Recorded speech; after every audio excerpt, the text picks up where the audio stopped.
बिस्मिल्लाहिर्रहमानिर्रहीम। अस्सलाम वालेकुम नाज़रीन, मैं हूँ साक़िब बशीर। दो मौज़ूआत पे हम बात करेंगे। एक तो इस्लामाबाद हाई कोर्ट में जजेस के दरमियान जो एक कानूनी तनाज़ा और कानूनी जंग चल रही है, उसमें चीफ़ जस्टिस आमिर फ़ारूक की जानिब से जो रिप्रेजेंटेशन फ़ाइल की गई थी 5 जजेस की जानिब से, उसका फ़ैसला जारी कर दिया गया है। 8 सफ़ात का ये फ़ैसला है। इसमें क्या लिखा हुआ है, भारतीय सुप्रीम कोर्ट के फ़ैसलों का हवाला भी इसमें मौजूद है। इसके अलावा कौन कौन से नुकात हैं, जिन नुकात कितने कमज़ोर हैं और वो कितने मज़बूत हैं, क्योंकि ये मामला जाना है सुप्रीम कोर्ट, तो क्या वहाँ पे कायम रह सकेंगे, इस पे हम बात करेंगे। इसके अलावा लाहौर से एक बड़ी अहम ख़बर आई है कि इमरान ख़ान की जो दोनों बहनें हैं, उनको जिना हाउस मतलब 9 मई के मुकदमात में से अगर आप कहें तो सबसे अहम और सबसे बड़ा जो मुकदमा वो जिना हाउस का, लाहौर कोर कमांडर हाउस का मुकदमा है, तो उस मुकदमे से उनको क्लियर कर दिया गया है। ये बड़ा अहम डेवलपमेंट है, इस पे भी बात करते हैं, क्योंकि 9 मई से मुतल्लिका ट्रायल लाहौर में भी चल रहे हैं और यहाँ अडयाला जेल में भी चल रहे हैं। आज भी GHQ हमला केस की समाअत है अडयाला जेल में, इससे मुतल्लिक भी बात करते हैं। आप हमारे साथ रहिएगा। सबसे पहले तो चीफ़ जस्टिस आमिर फ़ारूक ने 8 सफ़ात पर मुश्तमिल रिप्रेजेंटेशन जो थी 5 जजेस की, उसका फ़ैसला दिया है।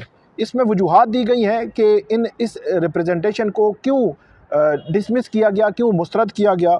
Justice Mohsin Akhtar Kayani, justice Tariq Mahmood Jahangiri, justice Babar Sattar, justice Sardar Ejaz Ishaq Khan और जस्टिस समर रफ़त इम्तियाज़, 5 जजेस की जानिब से रिप्रेजेंटेशन फ़ाइल की गई थी। रिप्रेजेंटेशन ये थी, बड़े आसान अल्फाज में मैं आपको बता देता हूँ, कि 3 जो ट्रांसफ़र जज इस्लामाबाद हाई कोर्ट में आए हैं, उनकी सीनियरिटी वहाँ से शुरू होगी जहाँ इस्लामाबाद हाई कोर्ट के जजेस की ख़त्म होती है या ख़त्म होती थी। मतलब कि इस्लामाबाद हाई कोर्ट में अगर 9 जज पहले थे, तो दूसरी हाई कोर्ट्स के आने वाले जजों में से एक 10वें नंबर पर, दूसरा 11वें और तीसरा 12वें नंबर पर आना चाहिए। ये केस है इस्लामाबाद हाई कोर्ट के 5 जजेस का। लेकिन चीफ़ जस्टिस आमिर फ़ारूक ने जो जस्टिस सरफराज डोगर हैं उनको दूसरे नंबर पर, जस्टिस खालिद सुमरो को 9वें नंबर पर और जस्टिस मोहम्मद आसिफ जो है उनको 12वें नंबर पर सीनियरिटी लिस्ट में रखा। तो ये एक डिस्प्यूट है, जो डिस्प्यूट अब आगे सुप्रीम कोर्ट में जाना है और आईनी बेंच के सामने जाना है कि आर्टिकल 200 जिसके तहत ट्रांसफ़र हुई, आर्टिकल 194 जिसके तहत हलफ लिया जाता है, तो इसकी तशरीह होनी है कि ट्रांसफ़र जज हलफ लेगा या नहीं, ट्रांसफ़र जज की सीनियरिटी क्या होगी।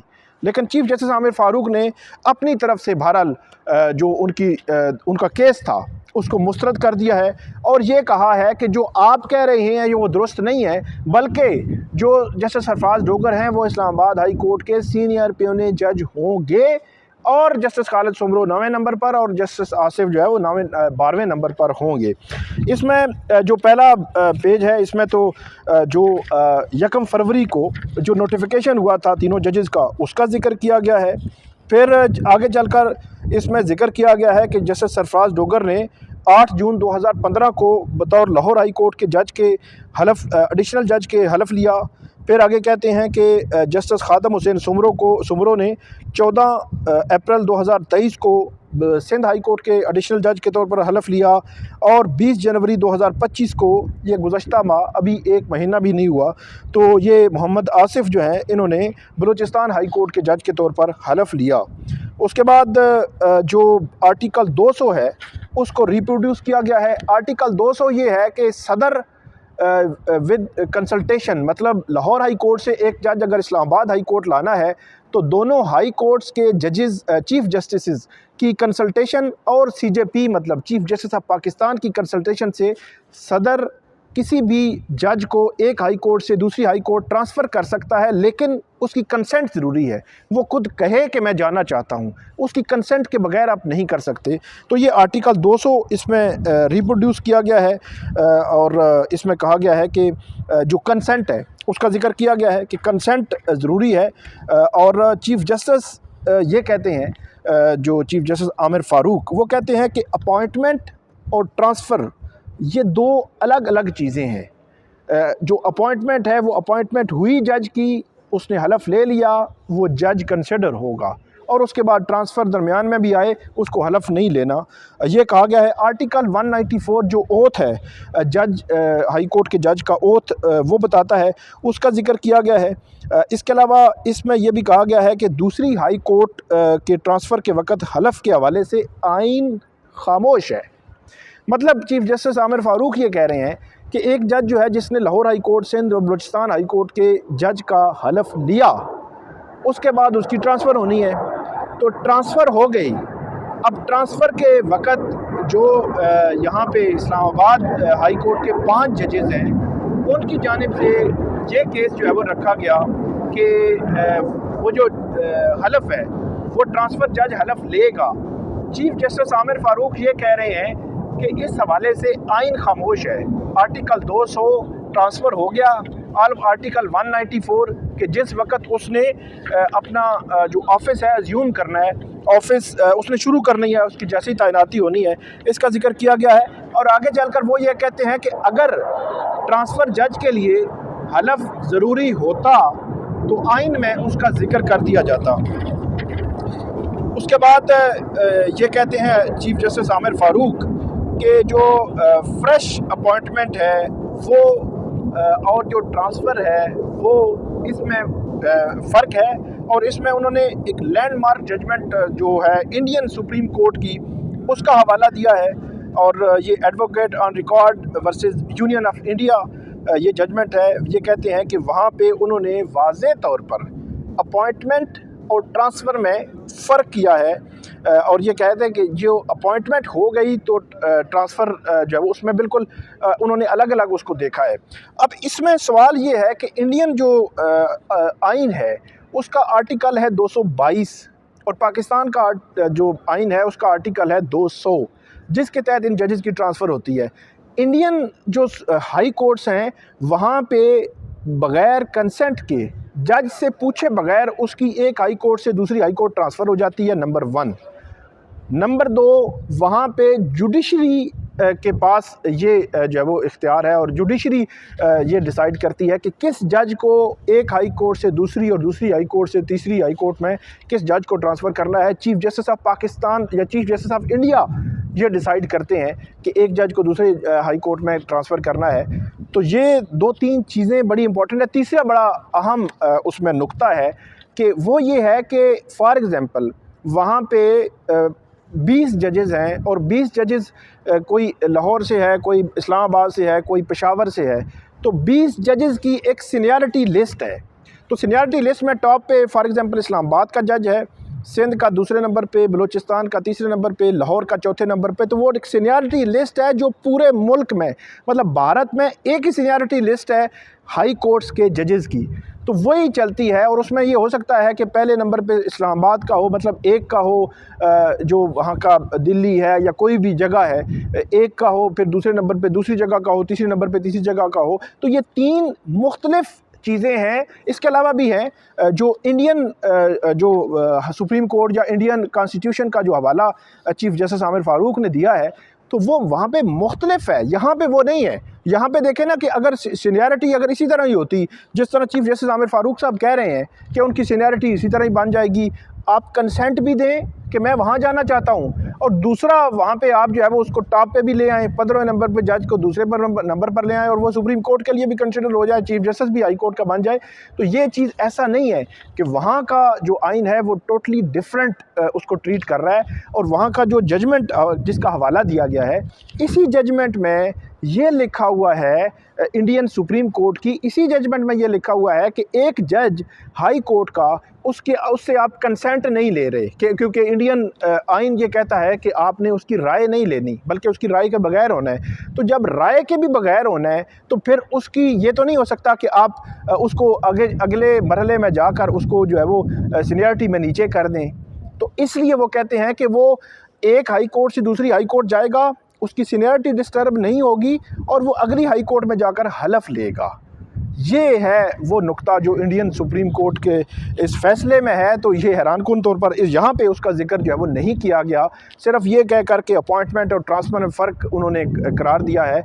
और यहाँ पे कंसेंट है, वहाँ पे कंसेंट नहीं है।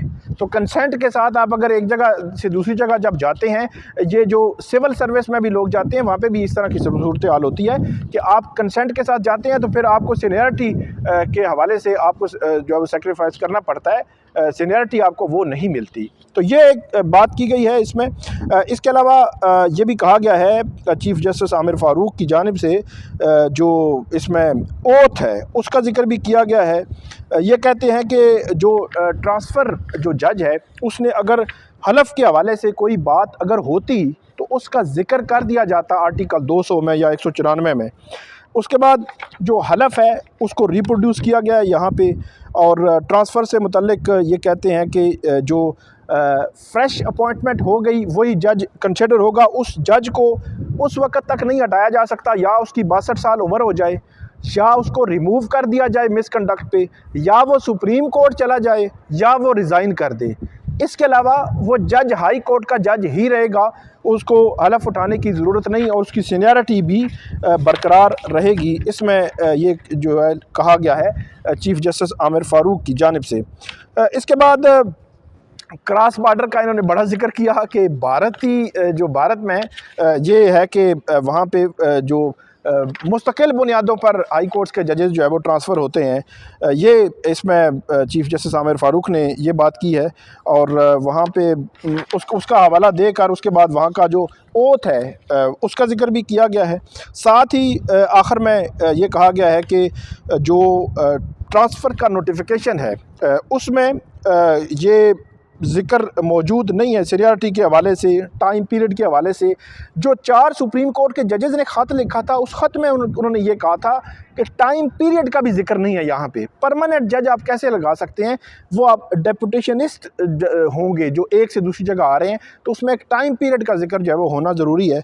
इस सारे मामले को बहरहाल जो इस्लामाबाद हाई कोर्ट के 5 जज थे उन्होंने कॉन्स्टिट्यूशन के साथ फ्रॉड करार दिया था। बहरहाल चीफ़ जस्टिस आमिर फ़ारूक ने इन 5 जजेस की जो रिप्रेजेंटेशन है उसको मुस्तरद कर दिया है। अब ये सुप्रीम कोर्ट जाएंगे और आईनी बेंच के सामने जाएंगे। कुछ टाइम लगेगा कि कब तक ये जो है वो आईनी बेंच के सामने जाते हैं, 2-4 दिन लग सकते हैं, तो आपको अपडेट करेंगे। दूसरे मौजू पे आते हैं। दूसरा मौजू भी बड़ा इंपॉर्टेंट है।